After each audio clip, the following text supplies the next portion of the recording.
Good evening. My name is Scott Vlasic, and I'm the director of the Aviation Institute here at the University of Nebraska at Omaha. And I'd like to welcome everyone to this event. The Charles Durham Distinguished Lecture Series is named in honor of one of our co-founders, Mr. Charles Durham. And this is one of our oldest traditions that we have at the Aviation Institute. Mr. Durham, along with Mr. Smithy, who is then the executive director of the Omaha Airport Authority, saw the need for a program in the Omaha area that would deliver a high-quality professional aviation program. Now in its 32nd year, the Aviation Institute continues to be a leader in aviation research and in the development of tomorrow's aviation professionals. Tonight is about honoring our past as we look forward to our future. And our future is very bright. Today we have over 260 students as majors in our program. Of those, about 200 of them are in our professional flight concentration. Through the generosity of the Ethel Abbott Foundation, we have added a Boeing 737-800 next generation flight training device to our program. This device will be a game changer for our students as they graduate from our program. This past November, we became the 14th university to join the United Aviate Career Pathway Program. The Aviate program, along with our continued partnership with Southwest and Destination 225, are two very significant opportunities for our students that are going through our program as well. Before I continue, I would like to introduce a few people. First, I'll start with our faculty, and I'd ask you just to stand and be recognized. Dr. Rebecca Ludy, Associate Professor. Dr. Victor Wang, Assistant Professor. Mr. Skip Bailey, Lecturer and Flight Training Coordinator. Eric Taylor, Instructor and the Assistant Ground Chief Instructor. And our newest faculty member, Ms. Allison Adams, Instructor. And then we have one faculty member that unfortunately could not be here this evening, Mr. Theodore Johnson. He is doing a fellowship with the FAA. Otherwise, he would be here. He'll be back in a year. So thank you to the faculty of the Institute for all your work. I'd also like to recognize our faculty emeritus, Mr. Denny Atchison. If I don't recognize your name, would you tell me what it is? And then our Aviation Institute staff, Sarah Martin and Nicole Hernandez. Thank you both for all your work. I have a few other dignitaries I'd like to introduce, starting with Michaela Lucas, who is the Associate Director of the NASA Nebraska Space Grant. And Richard from the, I'm going to get this wrong because the name changed, it's the Division of Aeronautics? Yes. All right. And then Mr. David Roth, Executive Director of the Omaha Airport Authority. So thank you all for being here. I'll now invite Dean John Bartle up to say a few words on behalf of the university and the College of Public Affairs and Community Service. Bartle. Thank you, Scott. It's a pleasure to be here. I bring greetings from Chancellor Joanne Lee, who would like to be here. She said, recently she said to me, aviation is one of my favorite departments. I said, no, it's your favorite department. So she nodded. She didn't say anything, but she nodded. But Chancellor Lee's vision for UNO, I think, fits perfectly with what the Institute is doing. Her focus is on a couple main things, on giving every student the experience that they need to have to develop professional contacts, internships, and then to be placed well in whatever profession they're looking for, and also then to get students in, keep them here, retain students, and to graduate them on time. And when we say on time, we mean on the time that they want. Not all UNO students go through in 4 years for good reasons, but we want the student to get to where they want to be when they want to be. And then another one of her key areas is focus on diversity. The Aviation Institute does all these three things as well as any department on campus. And for that, we're very proud of what you all do, not only the faculty and the staff, but also the students, without, it's your hard work that gets you through. The faculty, can't and won't do it for you. It ultimately comes down to you, the students, to do that. So I think, I know the Chancellor would be very proud to be here to see not only all the students that are here, but the community partners, the faculty and staff. It really takes a village. It takes everybody working together on this. The progress the Institute has made in the last I was going to say in the last couple years, but it seems like it's been progress for many years now, has been remarkable. And I'm, as Dean of the college, I'm very proud of it. So again, I'd just like to thank you all for coming, and congratulations to everybody who's here tonight.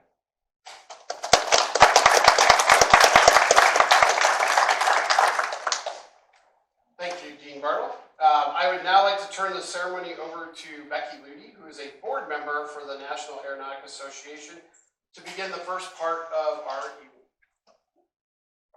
Thanks, Scott. In a couple of minutes, I have the honor of introducing the head of the NAA, who is here to give an award to Bill Shea. So it's Bill Shea Day. Really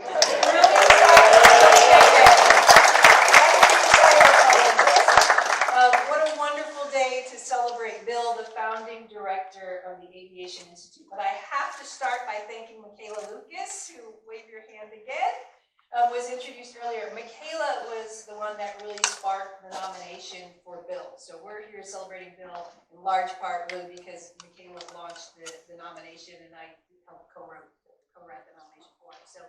So it is Bill Shea Day. We're going to celebrate Bill. Bill has been my mentor, and more importantly, my friend for 30 years. The reason I am in aviation education is because of Bill Shea. So I could not be happier to be here tonight and for you to have this award. Two quick things about Bill.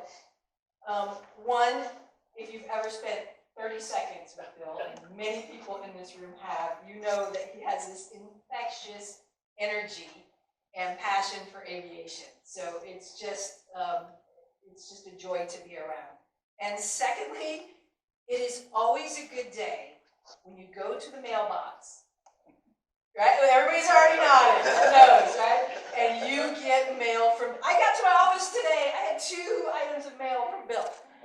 Not email, mail. And when you get an envelope from Bill, not only is it just a joy to recognize that handwriting, but we'll almost always have a really cool biplane drawn on it, doing a loop-de-loop thing, because in addition to his many talents, he's also a musician and an artist. So I know we need to get to the award, so I won't just sit up here and talk about Bill all night, but love Bill.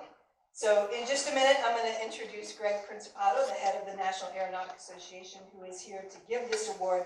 Very grateful to you to coming into town to do this. One of the things that I've seen Greg do many times, or a few times, is give out awards and talk about people's contributions to aviation. So I don't usually get to introduce Greg, so I'm going to take a minute to talk about your contributions to aviation. So in addition to being president and CEO of the NAA, some of Greg's other roles have been president and CEO of the National Association of State Aviation Officials. Some of you know it from intro class. Remember that acronym of NASAO? So president and CEO. President of the Airports Council International, ACI North America. His transportation policy work has included executive director of the Clinton National Commission to ensure a competitive airline industry, and as a member of the staff for former Senator Joe Biden. So just a few of the contributions that Greg has made, and it's an honor to have the opportunity to serve with Greg on the board. So I'd like to turn it over to Greg Principato of the National Aeronautic Association.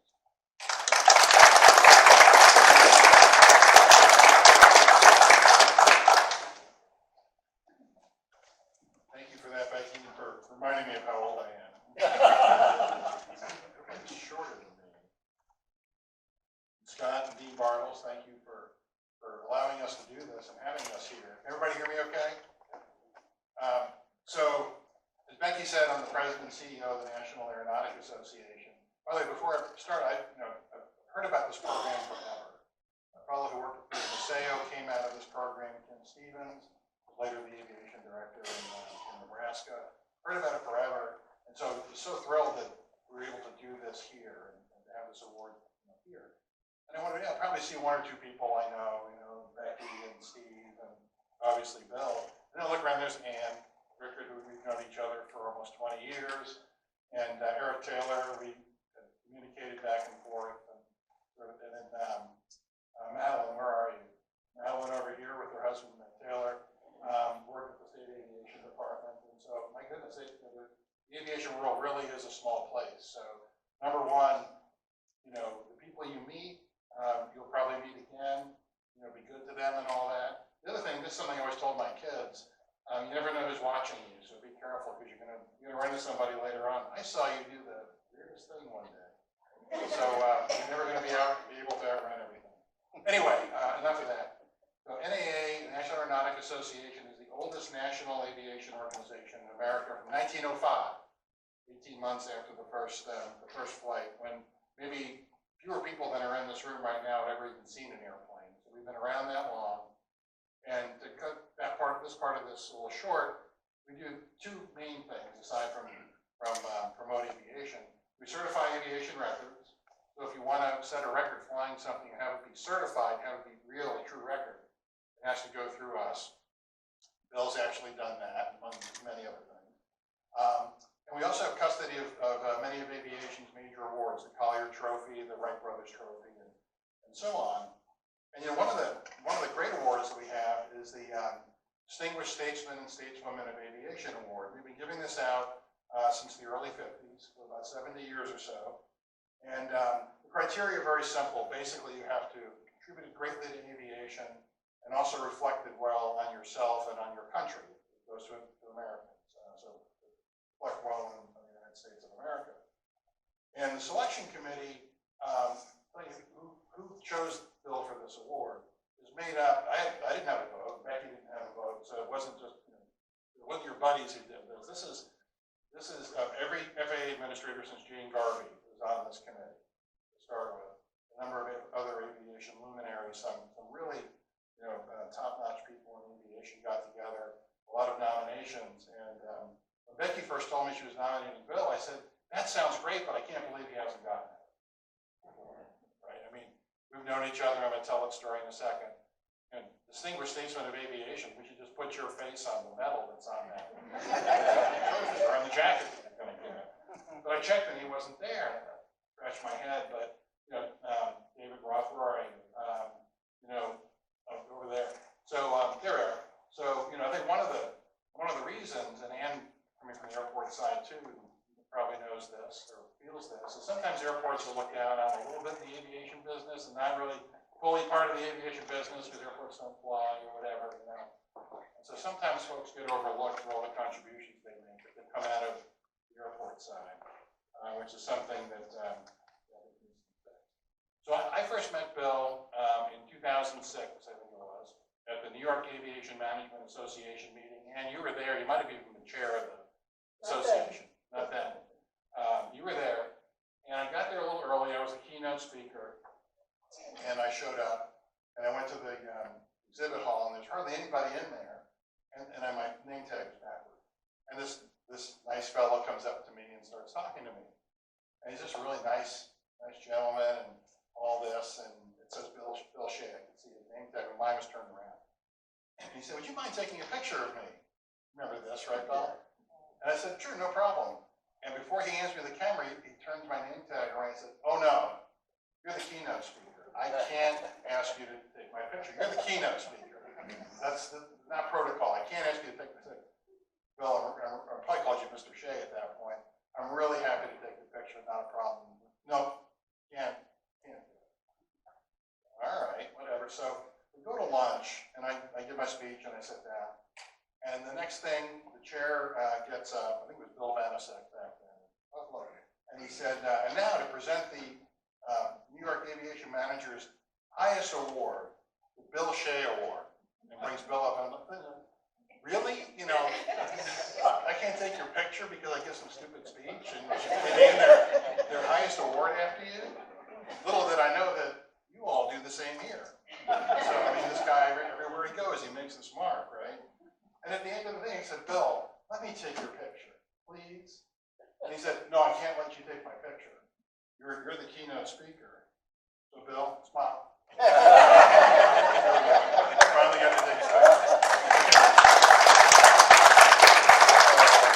So you all know Bill's background, and I don't want to go through all that. You all want to hear him. Tired of me already, I'm sure. Two organizations, major awards named after him. He director of several airports, state aviation director as well. He held board positions at actually both of the organizations that I served later as CEO. ACI before it was called ACI, and the SAO. He does hold an NAA speed record set in 1982. And I don't think, let me close with this, I don't think, and Becky talked about this, I've never known anyone, I don't think, with more passion for aviation than Bill, or who has better used that passion to inspire others. We told that story beautifully. So Bill, it is a true honor and pleasure, beyond any words I can come up with, to present you with the NAA Distinguished Statesman of Aviation Award. So if you come on up, we'll have a little something.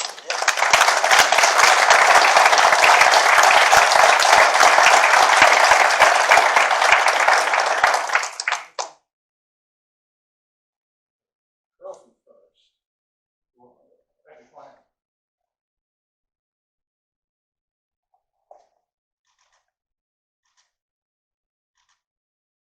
You probably don't have any flight jackets, I'm sure. This is a really cool part of it. Look at that. Oh. So, you want to help with it? Help with it? Here, My pleasure. hold your cup. I'm happy to take your picture and hold your cup. I'm gonna tell you right now, it's gonna be really warm really fast. Oh, boy. Look at that. Oh, yes.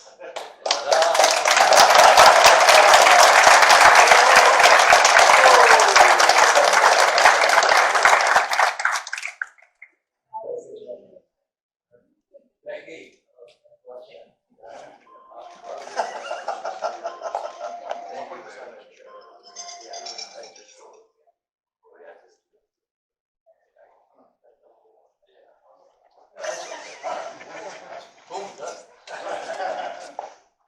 Well, thank you so much, Greg. Ladies and gentlemen, what a pleasure, what an honor. I can't tell you, it's just out of this world. Very emotional. Senior students, NAA, 32 years ago.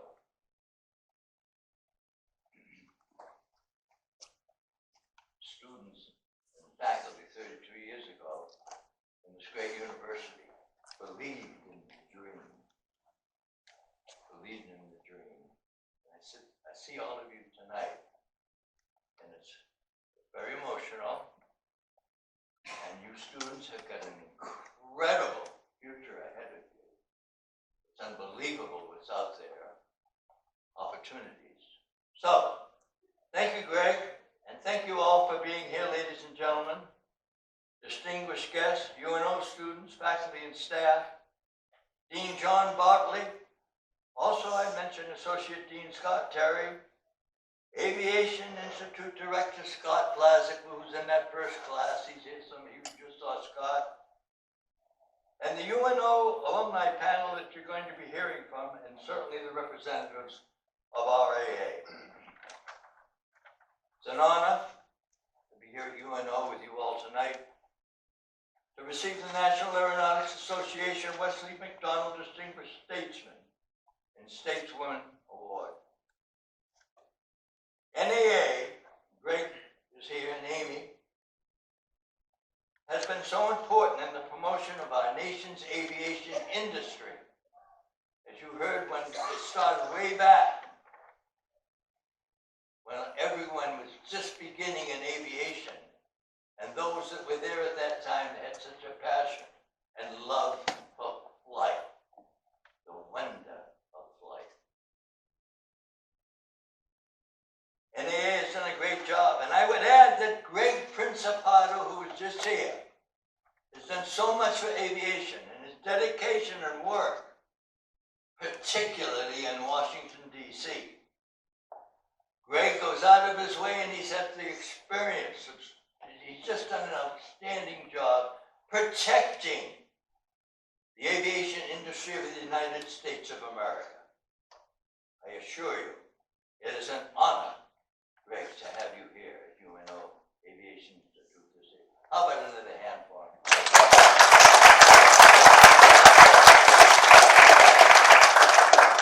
And thanks also to UNO Dr. Becky Ludy and Michaela Lucas. Michaela, where are you? Put your hand up in the back.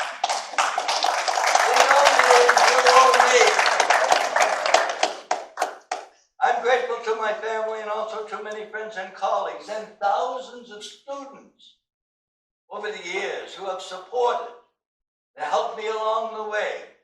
And without you and without them, I would not be here tonight. A few members of my family are here this evening. May I introduce son Tim Shea? Where are you, Tim? Tim Shea from Davis, California.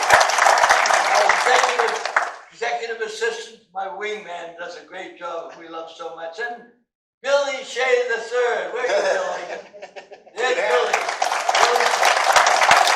Thank you for the applause for those two wonderful young men.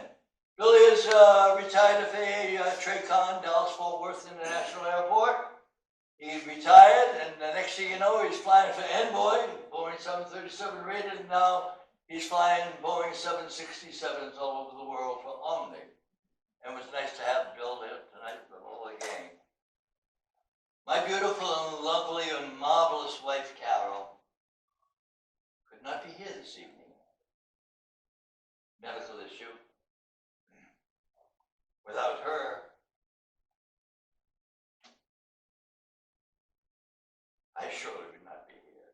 She was an American Airlines stewardess. We met on a blind date. And ladies and gentlemen, I gotta tell you, I asked her to marry me that night. She said the guy is a little local. I said, no, this is true. But I have to mention Carol Marie Shea, the mother of our 5 children. Aviation has had such a great history. And we all in this room have such love for it. And Nicole, can you run it? This may or may not work. A little boy loves aviation, 3 or 4 years old.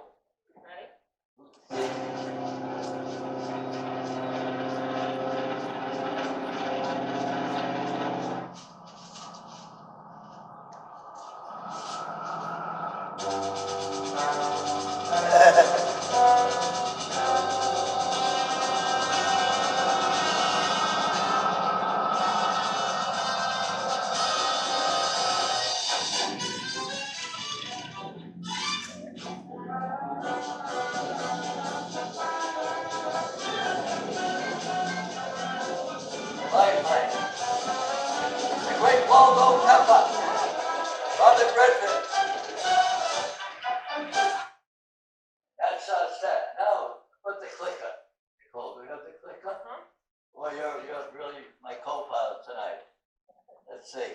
So I just wanted to show you that little clip, because a lot of people in this room probably felt that way when you were 4 or 5, and certainly I did. There I am flying a biplane in London. What is it? What's the name of that airplane? Tiger Moth from England. Beautiful little airplane. You can do a little difficult doing a slow roll. You got to really work at it, you know. Okay, what's the name of that airplane? That's right, Lockheed Constellation, one of the most beautiful airplanes in the world. A gorgeous airplane to see. What's that one? DC-8-61? Beautiful, that's a gorgeous, gorgeous airplane. So it started from that little boy running across the field, right? And as aviation moved forward. How about that one? Very good. Let's go to the next one. How about the MD-11? Okay. What's that one? Guppy. Yeah.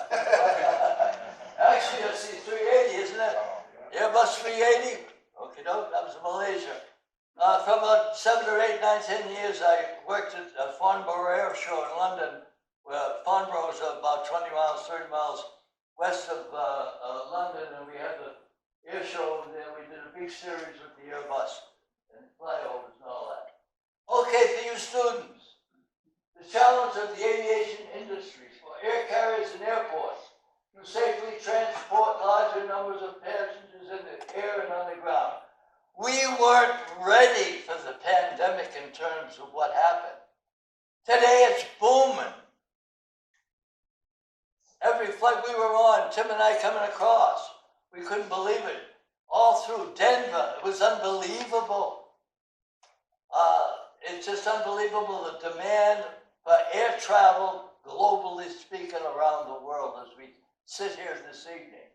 What does that portend for you? An incredible future. And it's not just pilots.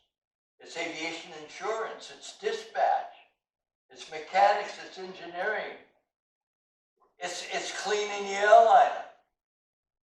It's this unbelievable, it's airline finance, planning. New methodologies are going to be needed to determine how we're going to face the challenges ahead, because the growth is going to exceed all forecasts. I'm in the West Coast, and I've done some work with Boeing, and also down in Pasadena, Cal, Paul Tech. We're not ready. In other words, we don't have enough people right now. And there's so much to do, and you're going to be the leaders of the future, which is wonderful news. Growth in passengers, air cargo market, 60. That says 6.5 per year out of the University of California. That's wrong. It's going to be 11.7 in my group. Cargo is unbelievable.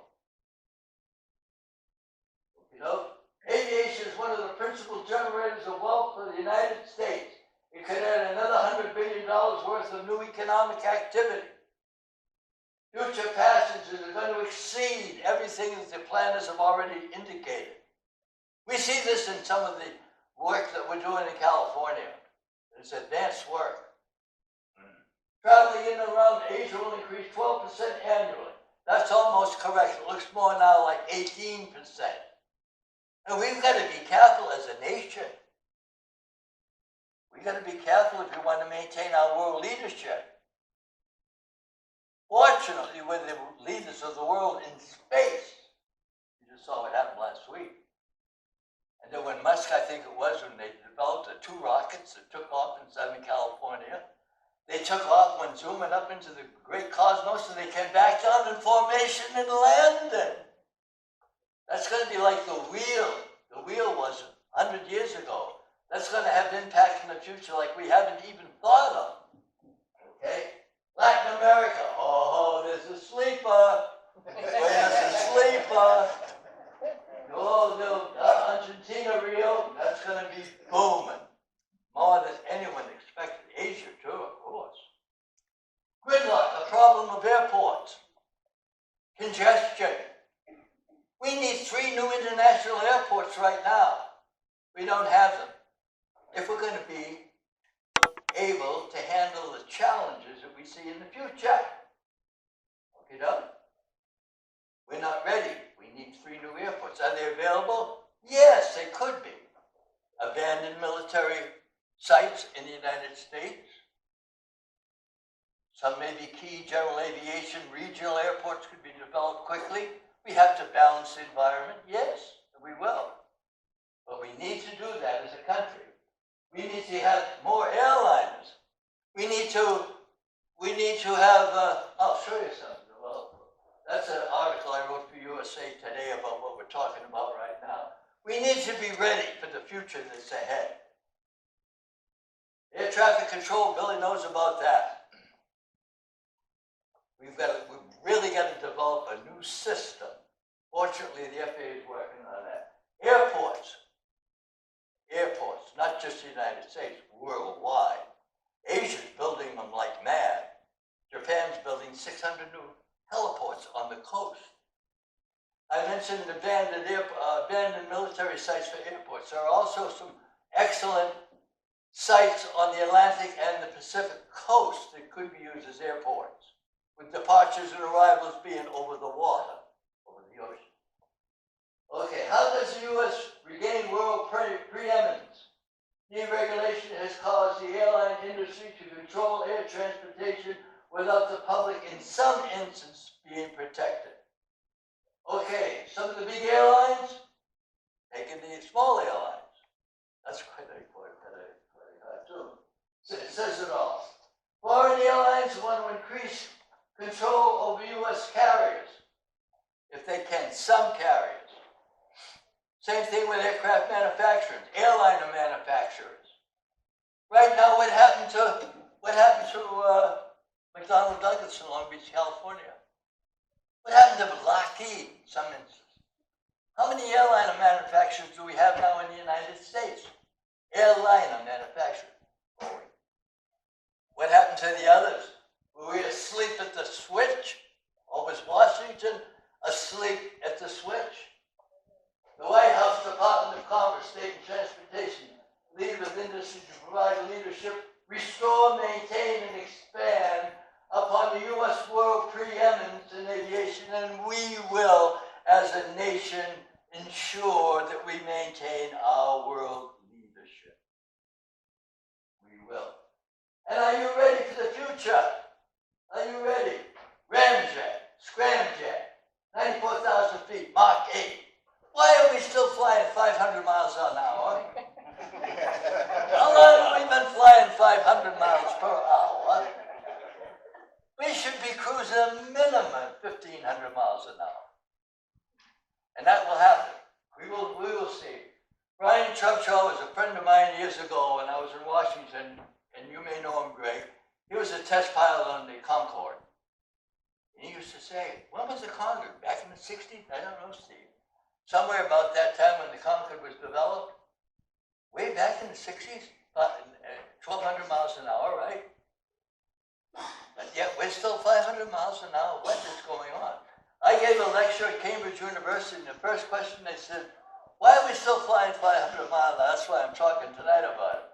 We will make a breakthrough and return to supersonic and then on to hypersonic flight with exotic fuels, liquid oxygen.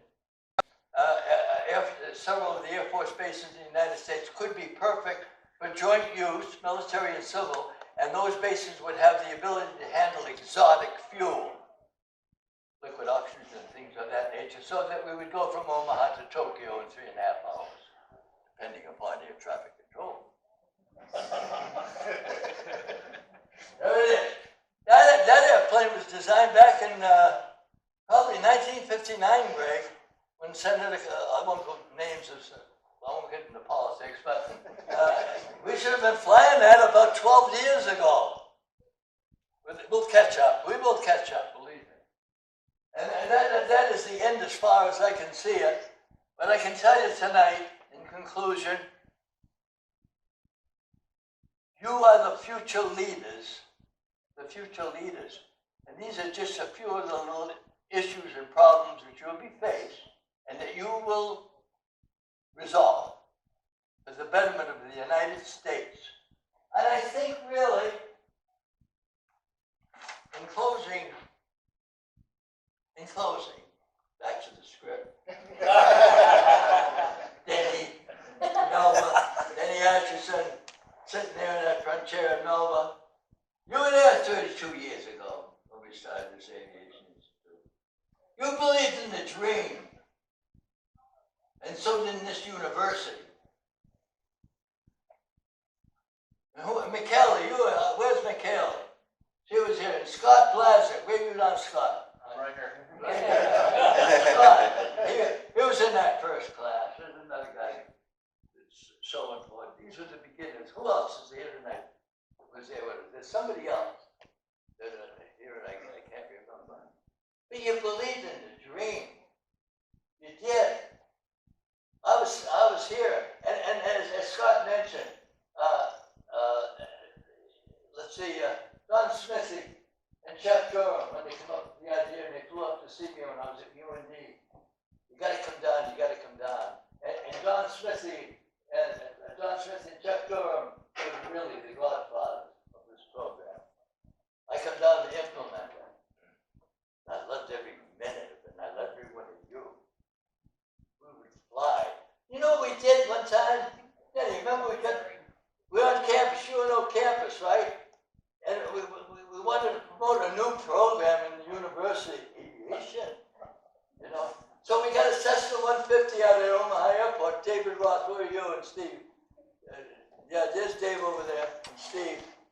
a graduate of this program, by the way.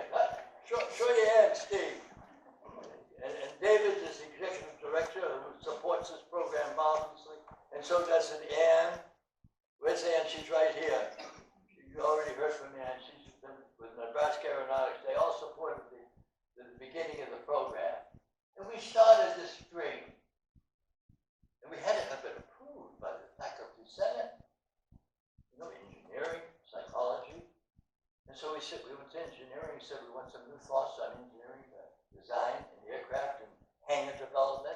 We went to the Department of Psychology here to talk about crew manager, airline crew management. We went to the biology department to talk about birds and the problem of birds and takeoff and landing at airports, which I have many of them in airports. And we explained to them that we were developing a future of young people who are interested in flight and aviation that would go on and do very, very well and help their country. So therefore, I love aviation more than Michael Lindell loves pillows. That's the truth. So I thank the National Aeronautic Association and UNO for all of you being here tonight. And I would end by quoting the Commission on the Future of the United States Aerospace Industry. The aerospace industry has always been a reflection of the spirit of America. A healthy, vigorous aerospace industry also holds a promise for the future by kindling a passion within our youth that beckons them to reach for the stars and thereby assures our nation's destiny. Thank you so much.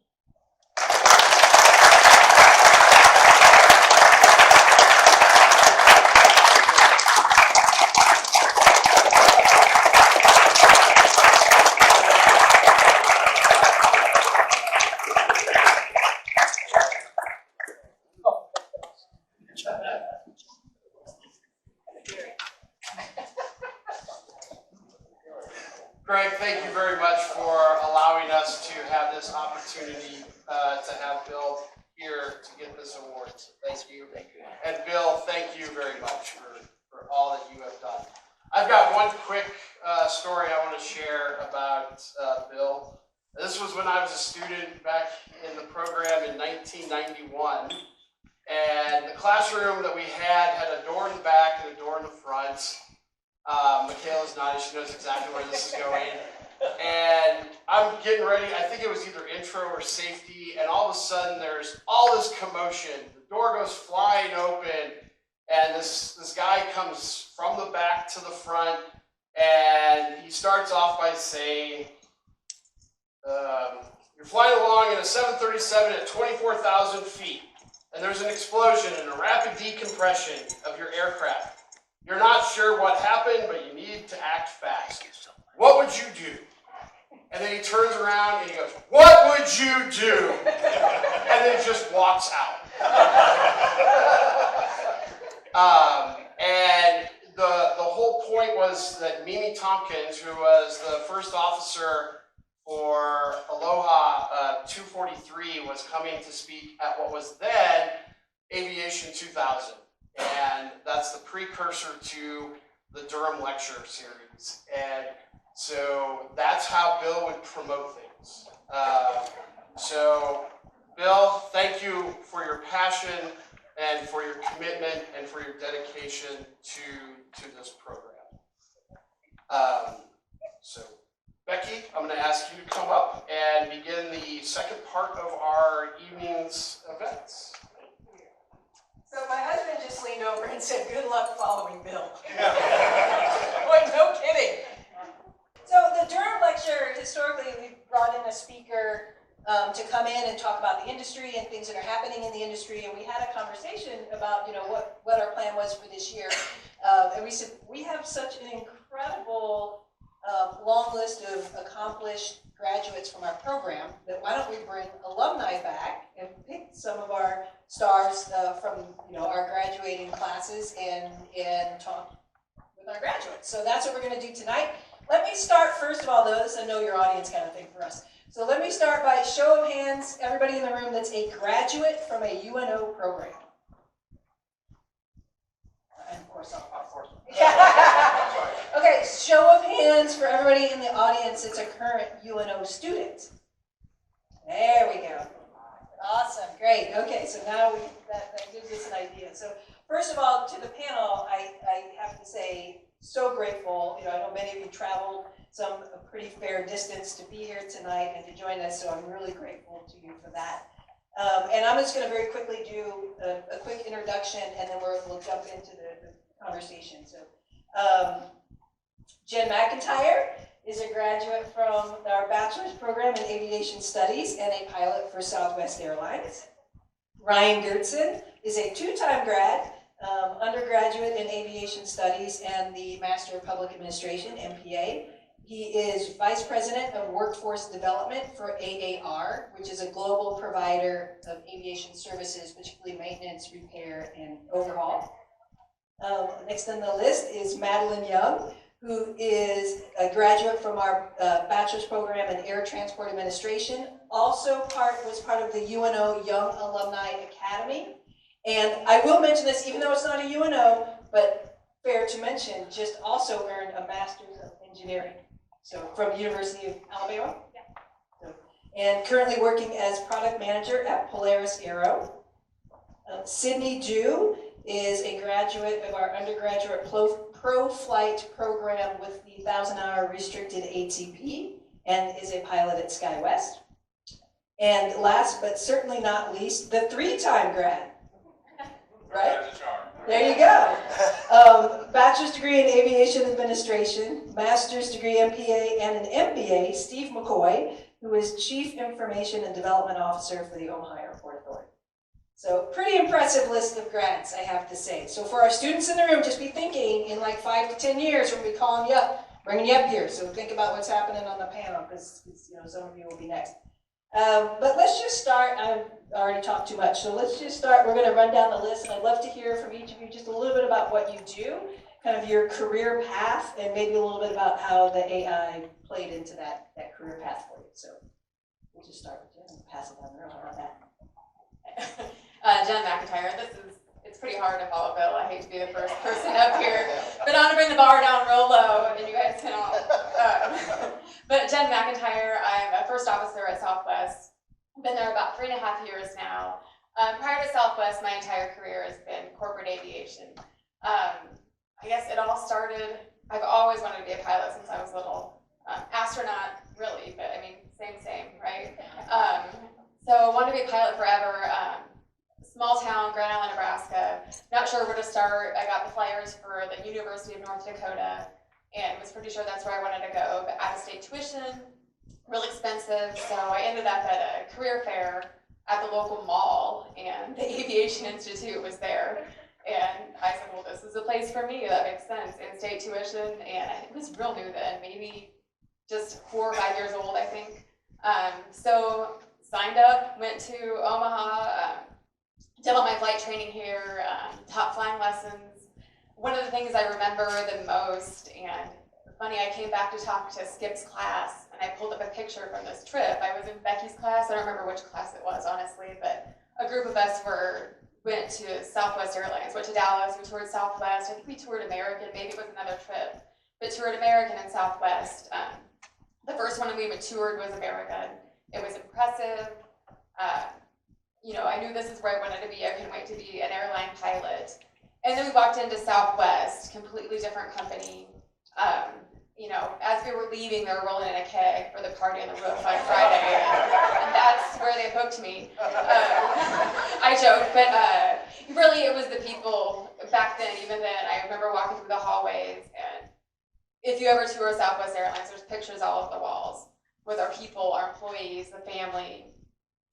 Everybody, as we walked through the hallways, our class, people popped out of their offices, hey, where are y'all from? It was honestly just a different place. So then I kind of knew that I wanted to go to Southwest. Prior to that, I wanted to be left seat in the biggest plane I could get my hands on. But then I'm like, maybe the Southwest Airlines was where I wanted to be. But fast forward to September 11th, I was teaching flying lessons. Of course, everything changed. And everything was really competitive then. I didn't have a lot of time, didn't have a lot of multi-engine time. So it was kind of beg, borrow, steal hours, however you could, because it was so competitive. I ended up flight attending to build some hours, of all things.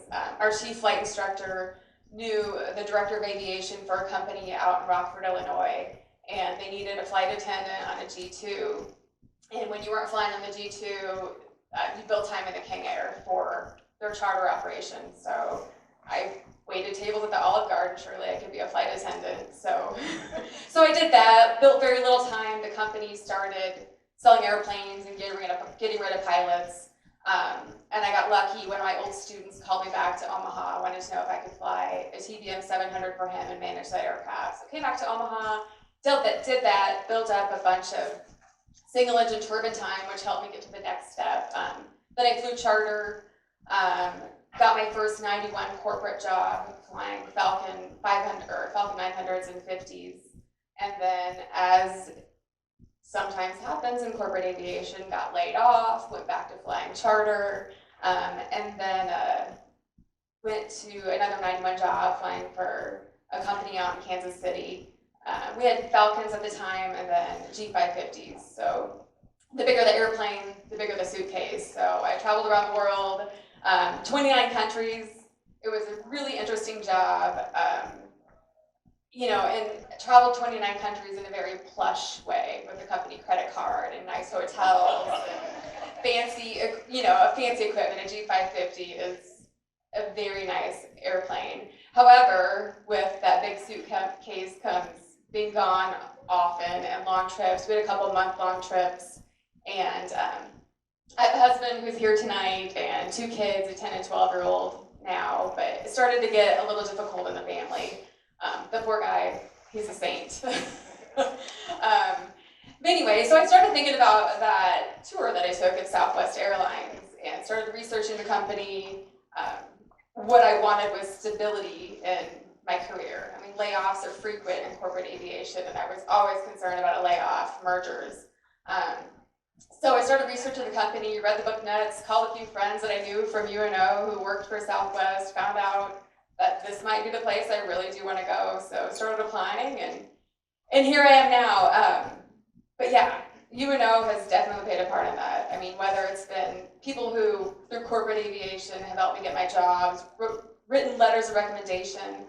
And I keep coming back. I think when I was flying one of my 91 jobs, I was just kind of bored because we weren't flying a whole lot. I came back and did some simulator instruction, and then full circle, here I am working with the Destination 225 program at Southwest, and they asked if I wanted to be the lead mentor for the university pathway and work with UNO. So you guys can't get rid of me. I keep showing up.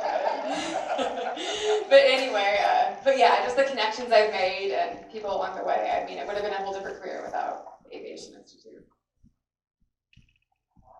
That's wonderful. So, my name is Ryan Durham, I'm Vice President of Business Development with AAR. AAR is a global aerospace company. We're headquartered in Chicago, but I've been working from home since 2018 for them. And I graduated, as Becky said, in 2000 with on the flight side. And so I want to start out my introduction a little bit differently. Anybody ever had adversity happen in their lives? Maybe a show of hands, adversity, okay? If you haven't, maybe you should write a book, because if you've never had that happen, that's pretty amazing. So my adversity actually came at UNO. I actually was in my last year at UNO, and I got viral meningitis, and I never flew again after that. And so nothing that I ever wanted to do in life more than was to fly airplanes. And so I ended up, it's what got me into my MPA program. I was like, shoot, I don't know anything about anything other than flying airplanes. And so for me, it was kind of, okay, let's go down this track, but how do I stay in aviation? Because I really wanted to, especially pilot. And so that's when Air Wisconsin came knocking in 2000. May of 2001. I moved to Air Wisconsin and started teaching. And so I taught all their indocs. And at the time, 9/11 happened. All that wonderful dreaded day that comes in aviation every once in a while, and everybody gets fired or laid off. Somehow I made it through that, and I think I made it through because I was, obviously very passionate. I learned a ton. I was energetic. I took on all kinds of roles and responsibilities beyond just your normal job. And I think that's part of the thing that you're going to learn as students is that don't try anything, right? At least once. One of the things that came to me was, of all things, was this thing called business continuity. I had no idea really what it was, so I raised my hand at Air Wisconsin. I signed up for it, and I said, I don't know what this is, but I'll do it, right? And so it allowed me to immediately go from the low-life ground instructor to the executive office suite at Air Wisconsin, where I was dealing with the president and CEO, talking about if a tornado hit this building, how would we run our airline, how would we dispatch it, how would we do all these things? And it's where it kind of put me on this much different trajectory because I started dealing with people really high up in the organization. And so one thing led to another. I went from running basically the entire ground school operation at Air Wisconsin to the maintenance side. I didn't know how to be, I wasn't a mechanic, but I knew a lot about airplanes. I knew how to fly airplanes, I knew how systems work. And the VP of Flight Operations said, you should run our maintenance organization. It's a disaster. Why don't you take it over? And so that's what got me ultimately onto the maintenance side of things. And I went from an airline to a maintenance repair and overhaul center down in Oklahoma City, which was AAR actually. And I did that job for a little while, for about 3 years. And then the president and owner of Spartan College of Aeronautics and Technology called me and they said, hey, I want you to be our VP of Education. I don't know anything about higher education, but let me talk to you anyway. And so one thing led to another. We had a conversation, and he said, I really want you for this job. And then the first question that came out of his mouth after that was, after I said yes, he said, you do hold a master's degree, correct? And I was like, my first time I needed a master's degree in a specific job function. And so I was glad that I went down that road and got my MBA, because I never, ever could have gotten into higher ed without it. And so I ended up becoming the VP of Ed, ultimately the president of the school, and then a corporate officer of that school over 4 campuses, 1,700 students, 3 different states, and really learned. I used to think the FAA was hard to deal with until I got into the Department of Education, which is a nightmare in and of itself. And so what got really educated in that world, and it got me also to be the president of a trade association called ATEC. ATEC represents the 192 schools in the country that are A&P certificated. So we represented them in Washington, D.C., so I spent tons of time on Capitol Hill and senators' offices and congressmen and women's offices talking about 147. We were talking at lunch today. I got a bill sitting in my office. I never thought in a million years I would pass a bill literally through Congress, but we changed a 50-year-old regulation through a bipartisan bicameral bill signed in December of 2020, and ultimately implemented on September 21st of this year, of last year, 2022, and so, which was totally amazing. And then got into this role at AAR in the VP of Workforce Development. I always say this every year. I always think about students, because I deal with you all the time. I deal with students all over the country, in all these different universities, all the way down to high schools, and even in the middle schools, talking about the pipeline growth and development. You are sitting on a gold mine, every one of you. You're in an incredible institution. You're in an incredible degree program, and whether you choose to piloting or whether you choose a different route in aviation, it's going to be amazing for you, because the need for talent is so great. We have 250 open jobs. We're losing about $50 million this year because we don't have people. We simply turn people away. We turn our customers. Southwest is one of our major customers, and we turn those airplanes away all the time because we don't have people. And so it's very, very important what you're doing. We need to tell all your friends to get involved, and so, but just glad to be here. Thank you. All right. My name is Madeline Young, formerly Madeline Sullivan. I recognize a couple of faces in the crowd, but not too many, which is probably a good thing. But anyways, so I have a path that was rooted in Omaha, so born and raised, and it actually stepped back to high school when I met Scott Vlasic, and he introduced me to a program essentially that just assisted high school about aviation. And that was my first exposure. And that was when he and some other members of that program had actually said, you don't have to wait to get your pilot license when you're very young. And that triggered me. So I was like, okay, well, I'll go ahead and do that. So go home, tell mom and dad. No one else flies, right? So I go and I get my pilot license. And that leads me directly to UNO, right? It's clear as day for me, which was amazing. So I come to UNO and I'm thinking that I want to be a pilot, right? Aviation, I've got my license, let's be a pilot. And then I go through my first semester and I take an aviation safety class. And that's when I started to realize, okay, there's more to this than just flying. And so it was actually that class that triggered me to switch my path from flight to admin. And then I continued down my admin path, and I had some great exposure facilitated by UNO. So I interned with JetLinks. Most of you probably are aware of JetLinks. They were a sponsor, and I think still are, the flight team, which I was also on at the time. But I continued to fly. I just was not going down that path anymore professionally. So I interned for JetLinks in the safety department. Great exposure. And then that internship ended, and I was still eager to do a little bit more, so I did another internship. That was with Nebraska Department of Aeronautics at the time. It's since changed its name. So I got a little bit of exposure there. That's where I met Greg Principato, who we still know and keep in touch a little bit to this day. So that comes and goes, and I'm still not quite sure exactly what it is that I want to do. And for me, that was a big deal because I'd always had a very clear as day vision that I was going to be a pilot. So things come and go, and we get to the 2016 Durham Lecture. I was actually an MC at that lecture at the time, and the lecturer was Dr. Robert Swayze, who was a product of the UNO program and was a FAA policy advisor out in Washington, D.C. And that is when I realized that there was something even beyond the state, beyond just the airlines, beyond civil aviation in general. There's this whole thing about the FAA. I didn't even think of that. Safety, FAA, sounds reasonable.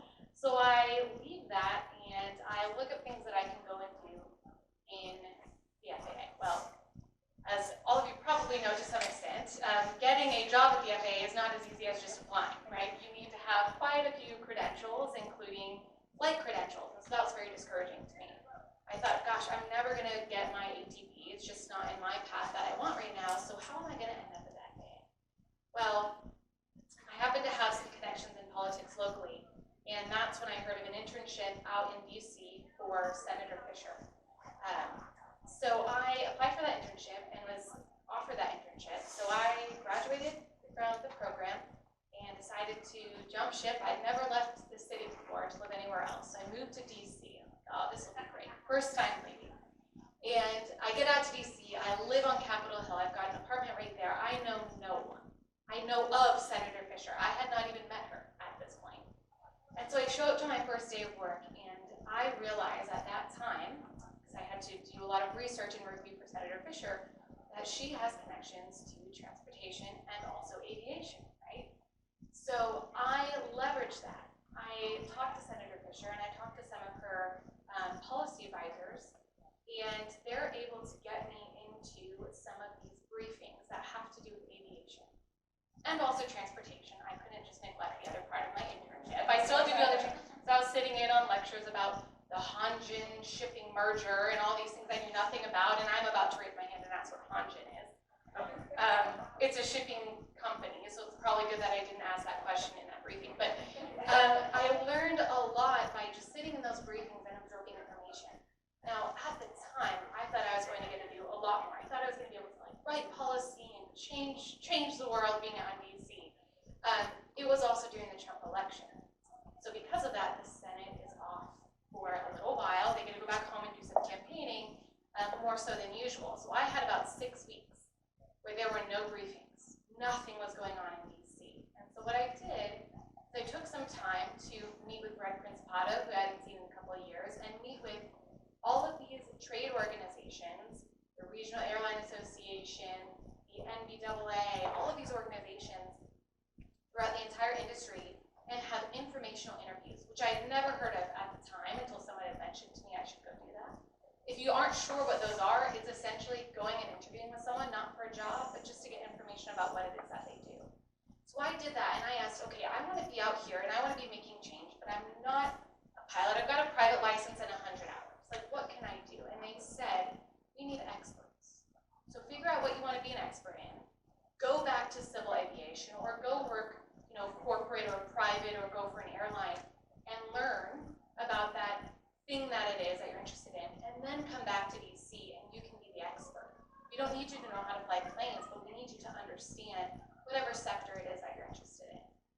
And so that's when I started to leverage my interest in safety.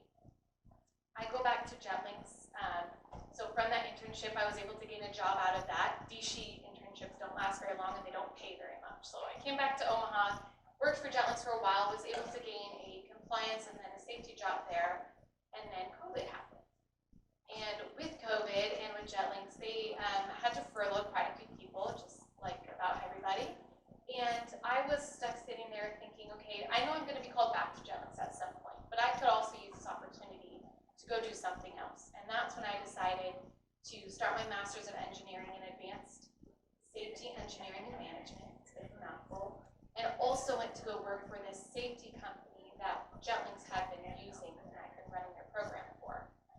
So here I am now, still working for that company in a couple positions later down the line, and I have that master's degree. And what I'm looking to do is still leverage that degree, but in a way that that degree had nothing to do with aviation. I was the only person in my graduating class that had an aviation background. Everyone else was pipeline, healthcare, any critical industry where there is a catastrophe that is possible. Those were the representatives in that class. So I was able to kind of check my ego at the door.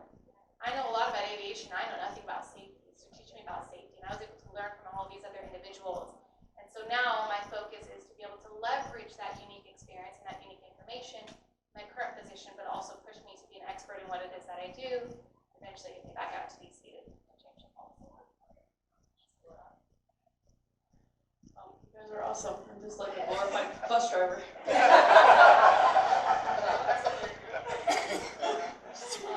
Hi, my name is Cindy Gu. I'm a first officer for SkyWest. I'm based in Denver. I currently live in Omaha. I just moved here back, so now I'm a commuter. I started my time at UNO in 2016, graduated in 2020. I did my flight training in Council Bluffs, and I was very involved during my time in college. I was on the flight team, Women in Aviation, Alpha Theta Rho. I think being in all those things, I just got close to the faculty, professors, all my lifelong friends that I met through those different organizations. So I highly suggest being involved with all the students. And just connecting with the faculty, just getting to know them, it helps because they have a lot of connections as well. So you never know, they might know somebody who could get you a job. Or so for flight training, let's see, I was out of Council Bluffs. I got all my ratings. I was a CFI out there, and then let's go back. So first, during college, I worked in aviation. I came to college, I had no idea about aviation. Somebody told me the regional airlines were a thing, and I had no idea. So my first job in aviation was Frontier Airlines. I was a ramp agent. I threw bags. It was really cool to see that side of it, like how the pilots and everybody treats you. You're just the person loading their bags, but it was really cool to see the operations side of it. Then my next job was I worked for Midwest Department for Kiewit, which is a construction company. That job was awesome. I got to see the corporate side of it, which was really cool. Ron actually flies for him right here, so. Let's see. After that, I started CFI, did that, and when I had my 1,000 hours, I was ready to go to the airlines. I wanted to go to SkyWest, and COVID happened, so they weren't hiring. So I was like, well, what do I do now? I don't really want to keep instructing, but there's not really anywhere to go. So there was a gig in Lincoln, Silverhawk Aviation, charter company. So I went to Silverhawk Aviation. I flew at King Air. I was SSC in King Air 90 for about 6 months. That was also really cool because so I saw the corporate side of it. Now I'm looking at the charter side of it. The charter side, I was on call frequently. What I did in the King Air, we flew heart doctors basically out to western Nebraska to their clinics for the day. So like you have the 4 or 5, fly them out there, sit there all day in Valentine, Nebraska or western Nebraska. Go see what Valentine has to offer. And then fly back at 4 or 5 o'clock when the doctor's ready to go home. So yeah, met a lot of people through that. Madeline's husband actually met him through there as well. So after that, SkyWest was finally hiring, so I went to SkyWest. I've been here about a year and a couple months, and so far I love it. Only been here for a couple days, so that's to be determined if I'll love it after that. But no, it's great. My favorite thing about the job is probably when I'm home. Like I don't get a call from them, hey, we need you to be here in 2 hours, or we have a flight, whatever. I can say no. I don't even have to answer my phone if I don't want to, so that's really nice. That side of it. The worst part about it is probably everything else, dealing with passengers, maintenance issues, weather, of course, but that's within being a pilot. So there's obviously pros and cons. Yeah, that's how I got where I am. The Aviation Institute was awesome. I highly recommend it to anybody that I talk to. I really enjoyed it because it's not as big as UND. I have a lot of guys and girls from UND or Embry-Riddle, and they don't know each other at all. But if somebody say, "Oh, I flew with this person from UNO," I'm like, "Oh, what's their name? I probably know them, or I have a story about them, or something." So that's what I really like about UNO. I really enjoy it. Well, let me start by saying it's an honor to be on this panel with my peers and colleagues here, and it's amazing how there's been different paths, but there's a lot of similarities, and the fact that sometimes you don't always have it figured out, and life has a way of kind of figuring it out for you. So if you feel like you're not sure what you're doing yet, that's fine. I'm in the same boat. My name's Steve McCoy. I'm with the Omaha Airport Authority, and I would not be with the Omaha Airport Authority if it were not for this program. I'll tell you that story. But my background was that little boy in the Great Walden Pepper. That was me growing up. Just fascinated with aviation from an early age. My father is retired Air Force, so I grew up on military installations all over the world. Just fell in love with planes. Had to be around them all the time. And I think that's the same for a lot of folks in this room. Aviation is one of those things we wouldn't be in if we weren't passionate about it. So I figured I needed to be a pilot. That's what I had to do. I had to go down that career path.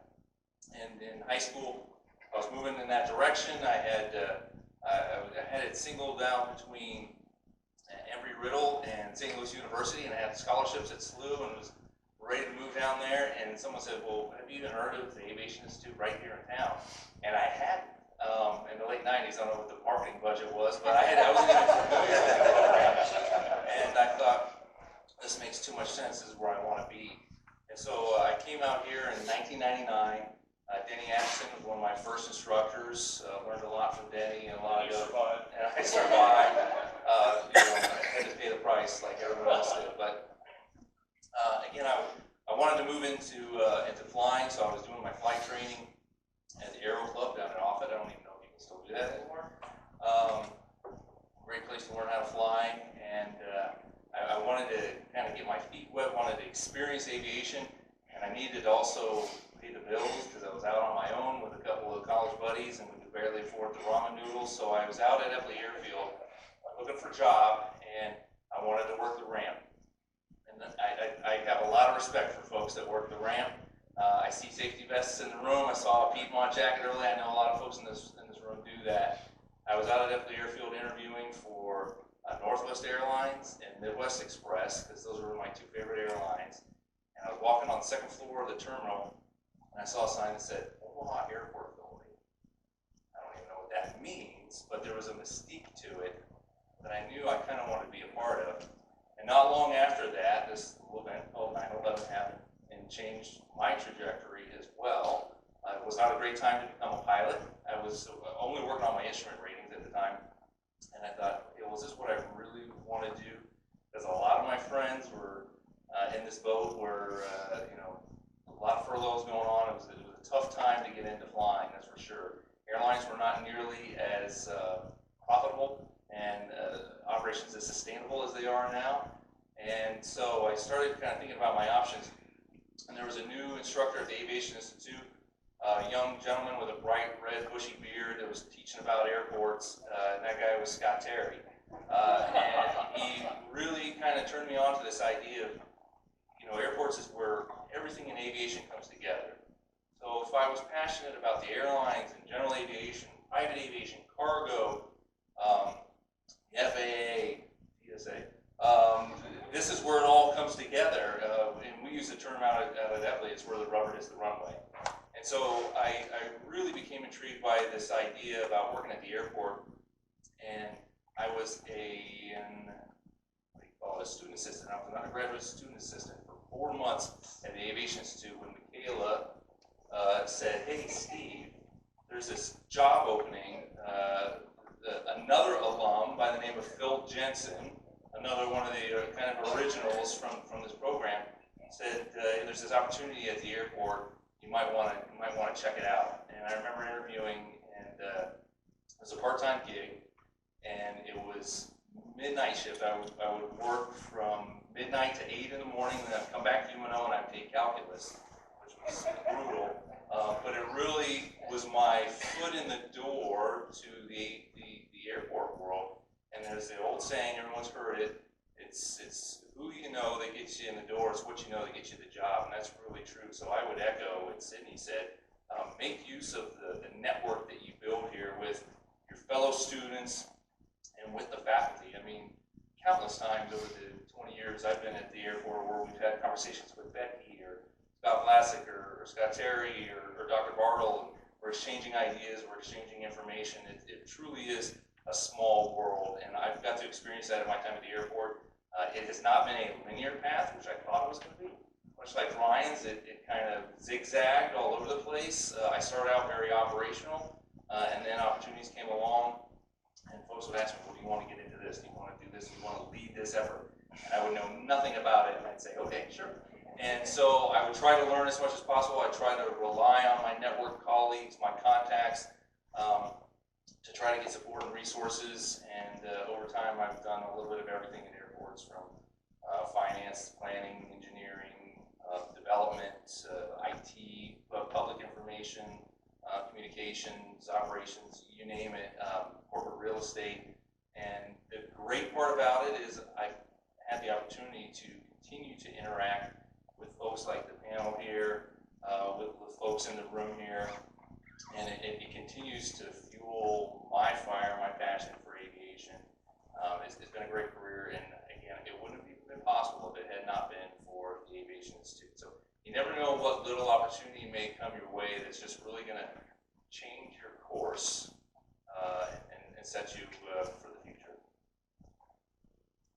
Thank you. I'm going to just, totally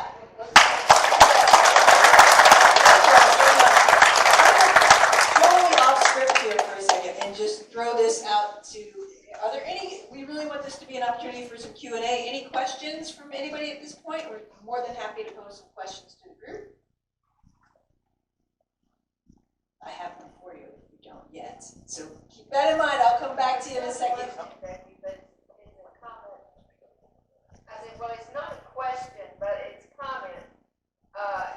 I also know that, very, very busy people who take the time to share what their lives have been, opens up some places that may be personal that they don't know, and you will say, oh, they don't want to talk to me, I don't know them, and there's just going to be a chasm there that some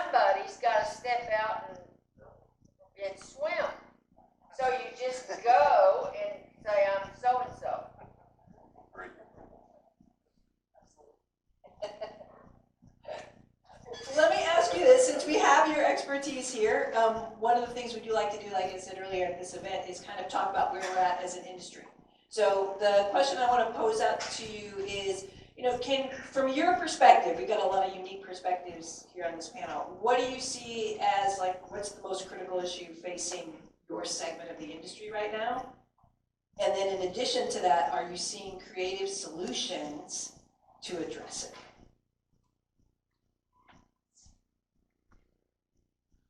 Yeah, so on the maintenance side, I think I told you, if you look at the Boeing report, 610,000 technicians needed, about 134,000 in North America.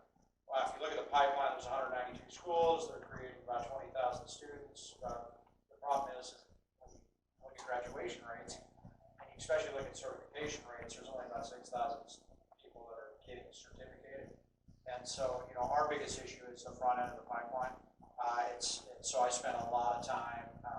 Another job I have besides the one I do, I'm also the president of this this nonprofit organization called Choose Aerospace. We created high school curriculum based upon the FAA New Airman Certification Standards, where we're trying to deploy that in high schools around the country.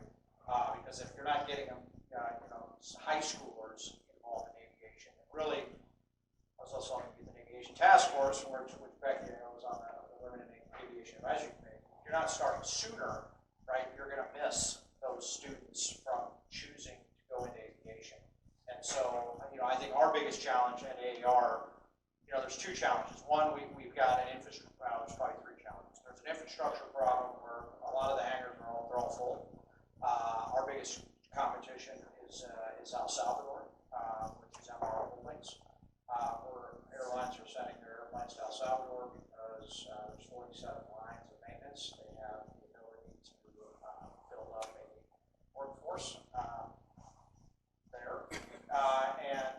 And so I think, and then number three is just the workforce in general. So we'd like to get, so our big challenge on Capitol Hill all the time is that, we tell our congressmen and women that why should we be sending commercial airplanes to El Salvador when we should be working here?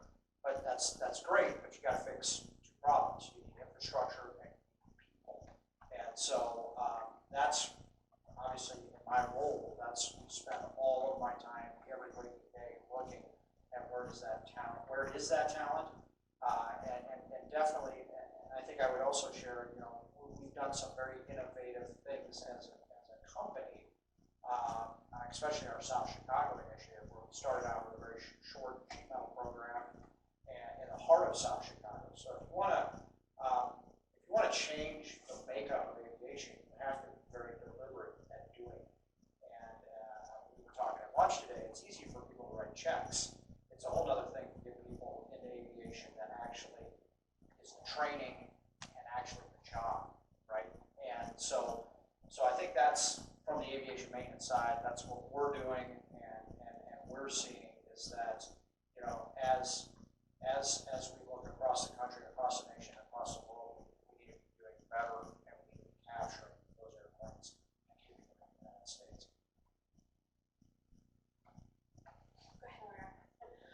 Well, the pilot shortage, unless you've been hiding under a rock, the pilot shortage is a real thing right now.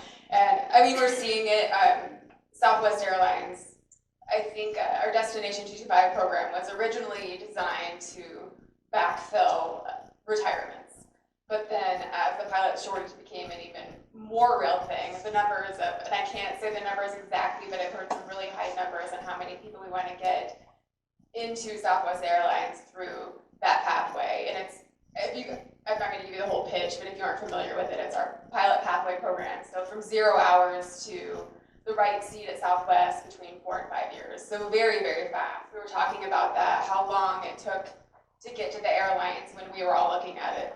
It seemed like something in the distant future. So it's happening. It's happening quick. You all are in a really great time in aviation. And I think along with that, technology, there's been talks at Southwest. They eventually want to, or in the near future, they want to issue a virtual reality headset to each initial training, each new hire pilot to help them get through training, and same thing for the 225 program, they're hoping to implement that as well. So technology, salaries that I think will change. I mean, if you look back at aviation history, this is somewhat cyclical. I mean, there was a pilot shortage long ago, and I mean, and the glory days of aviation heyday, pilots were making a lot of money, and that changed. And I think that's about to change. You're hearing contract negotiations at all the airlines. So I think that's one of the things that airlines and the industry in general needs to do to generate interest amongst upcoming pilots. But I think those are the few things we're going to do. But I think that's the biggest problem for the airlines right now is a pilot shortage, in my opinion. A little bit more of a different take and an academic response in some nature. In my world, in the safety world, and I'm going to talk safety and policy, so I promise I'll put you to sleep with this because it actually is very interesting. And what we're seeing right now, the biggest challenge in my industry, which is safety in the 91-135, so charter and business owned operated sectors, we're seeing the challenge of developing safety management systems. But it's really just a challenge of safety in general. We know that safety in these areas has been high on the NTSB top wanted list and the FAA's list for a very long time. And the FAA is coming out with new proposed rules. We're mandating SMS. And that's good for my company. And let me tell you, if you want job security in the industry, be a pilot or be a safety guy, because safety is not going anywhere. It is just becoming more regulated. And there are challenges with that, right? Because regulation does really powerful things. It's necessary, it's good. We all need that. However, over-regulation, we know that there are challenges with that. But also, and more importantly, is an overemphasis on compliance. We know that we need to be in compliance with regulations. That's a very real thing, and that's what makes aviation such a safe operation. However, our system is so complex. The amount of inputs in what it is that you do, whether you're flying airplanes, maintaining aircraft, throwing bags, it's so variable that it is not possible ever for there to be a regulation and a standard and guidance to meet every single situation. And therein lies a lot of risk. So what needs to happen, the big challenge is not in implementing safety management systems, because there are very good guidelines about that. You have your 4 pillars, your 12 components, and all of these, academic things that you can do.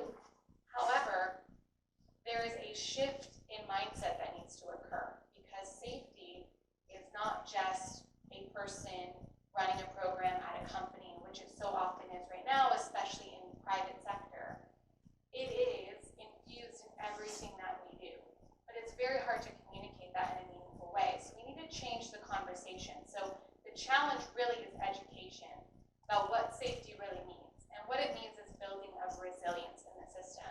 It means being able to meet the challenges of a system and bounce back very quickly. Whether there was an event that occurred that you need to bounce back quickly from to institute the appropriate changes, etc., or whether you need to build the elasticity so that those things never occur in the first place.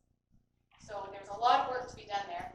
I won't go any more into it than that. But education of the right safety mentality is very important. And the things that we're seeing happen are changes in how we're actually talking about safety. But it starts with an educational component. Well, I guess I'll go next here. 3 quick things I see as challenges. Number 1, talent, for sure. And usually I'm the guy in the room trying to recruit people over to the airport side, but there has never been a better time to be a pilot. And I tell that to everyone I have the opportunity to speak to, including my 16-year-old who's trying to figure out what he wants to do with his life. But it's a great time, and pilot pay is going to be really good here for the foreseeable future. And it's not only pilots, though. The whole industry is looking for help. As it was talked about earlier, Bill was talking about earlier too. We really need good talent. We need people in this career field. Maybe we could send Bill to all the high schools and get kids interested. But there's been a tremendous push over the last several decades to get kids interested in STEM, and that's great. I'd love to see that kind of initiative specifically for aviation, and hopefully some of that STEM is poured into aviation. But as has been talked about all night, demand is only going to continue to increase, and so there's going to be a lot of opportunities for good talent. Second thing, like Ryan said, infrastructure. As Greg can tell you, there's over $100 billion worth of infrastructure needs at airports alone in the U.S. Epley Airfield is no stranger to that. we're on the cusp of an $800 million terminal modernization program, which is going to be the largest public program in the city of Omaha history, and it's going to transform air travel here in Omaha for the next 40 years. One of the challenges is not only aviation talent, but having enough skilled labor in a market right now is a challenging thing, and it's driving prices. And so those are some of the things from an infrastructure standpoint we're really challenged by.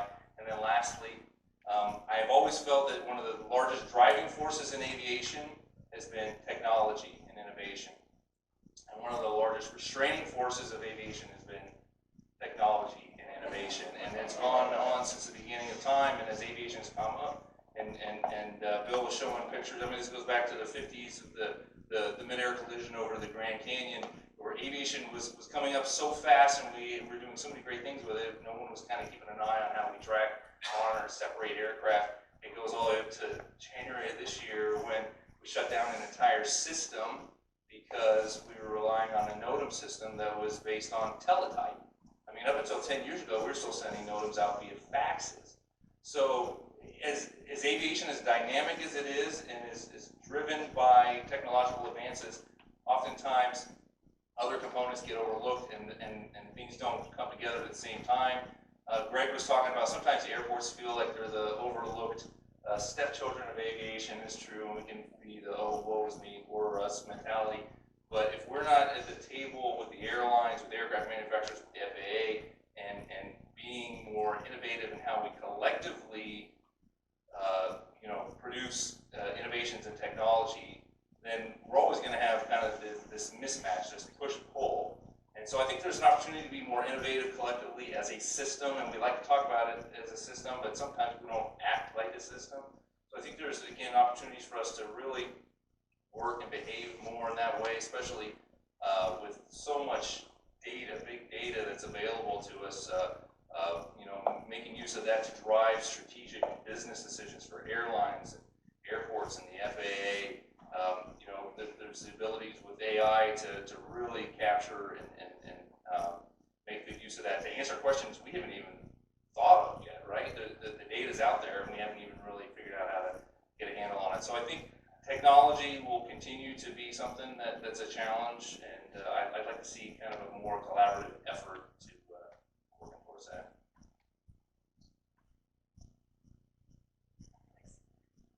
Just to echo the pilot shortage, SkyWest, whether it's right or not, the senior FOs upgrade a captain, even if they didn't want to. They forced them.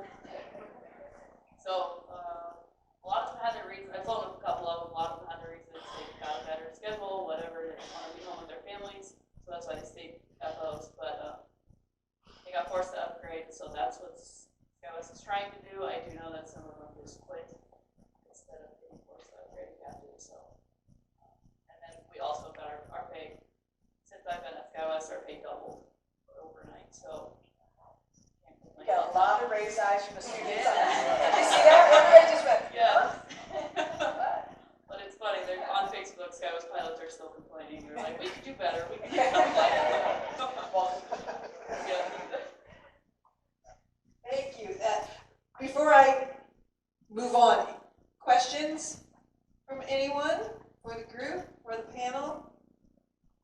So I feel like we had a really great opportunity to get good advice back to the students as a part of this panel. I know we're all about on-time departures and on-time arrivals at the AI, so I think we're probably at a good kind of ending point here. But I cannot thank you enough. I mean, what a great representation, first of all the things that aviation has to offer. We don't have a maintenance program, but we have a VP of a global maintenance firm. We have safety, we have flight, we have airports, we have all these different areas that people found, as a part of the process. And there's a little selfish part of me that on behalf of like Scott and John Bartle and myself and Bill and the AI team, I kind of just want to say, and Denny, look what we did.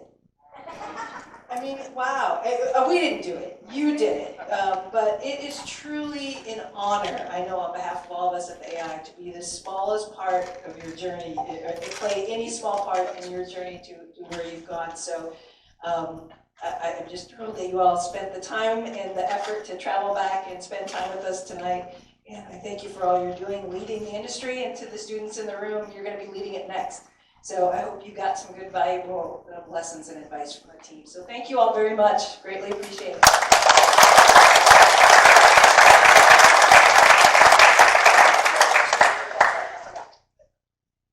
Bill, I'm going to ask you to join us up here.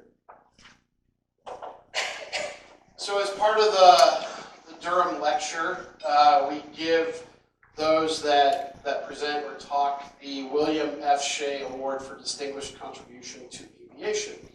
So each one of you will come up and receive that. We'll get a picture with Bill and you and Becky and myself. And then once we call everyone up, we'll do a group picture.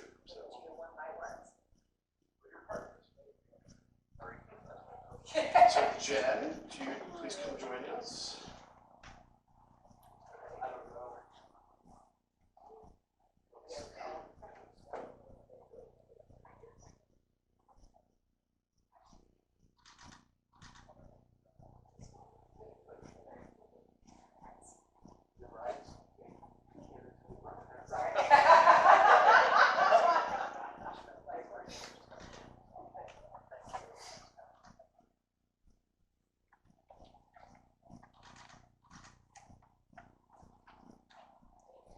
Our nice assistant for Madeline.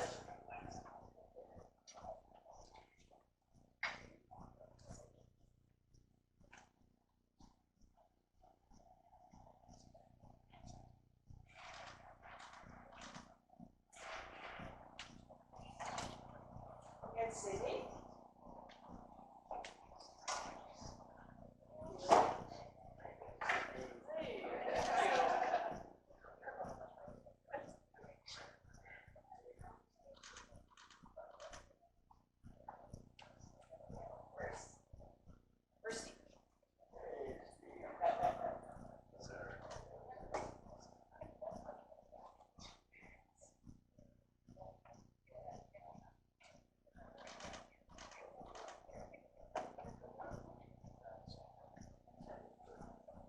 Let's do a group picture, yes. Get all of you. Where would you like this?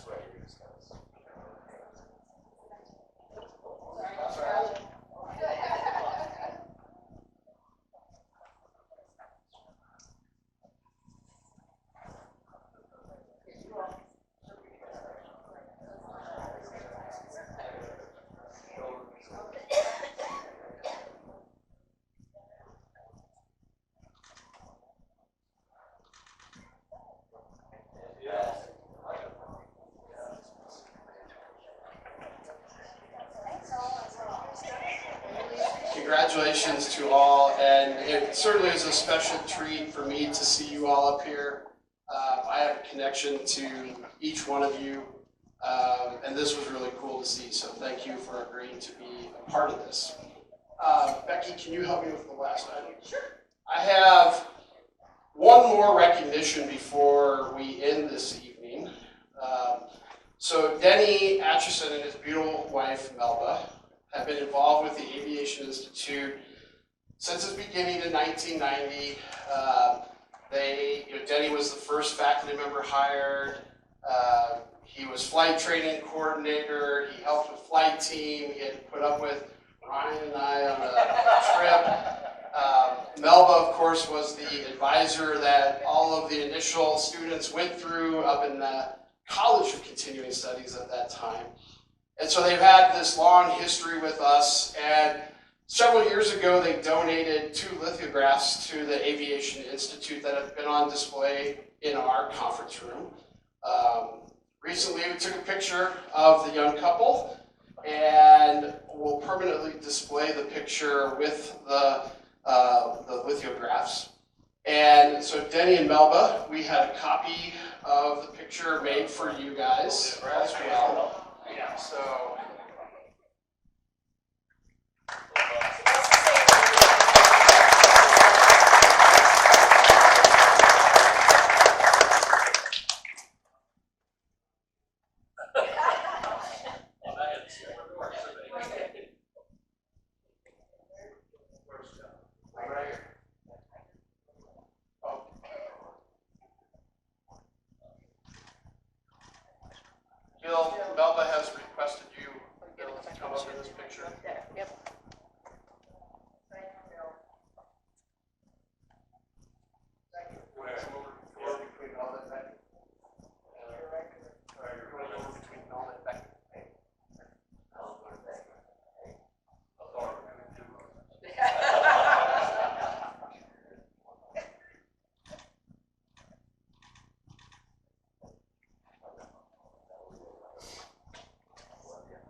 So the Aviation Institute continues to grow and flourish. The past 32 years have been filled with outstanding students, incredible faculty and staff, and many memories.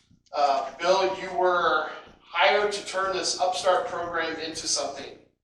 Look what you did. This is all because of you. We would not be here if it wasn't for you. So thank you. We owe you a debt of gratitude because of your commitment, your sacrifices. So thank you from the bottom of my heart. I hope that you have enjoyed the evening. To our alumni speakers, Jennifer, Madeline, Sydney, Ryan, and Steve, thank you for participating. Again, that was so cool to have you all back and be a part of this. So with that, I appreciate everyone coming out this evening. I hope you enjoyed the format this year. And until next year, good night and have safe travels home. Good job.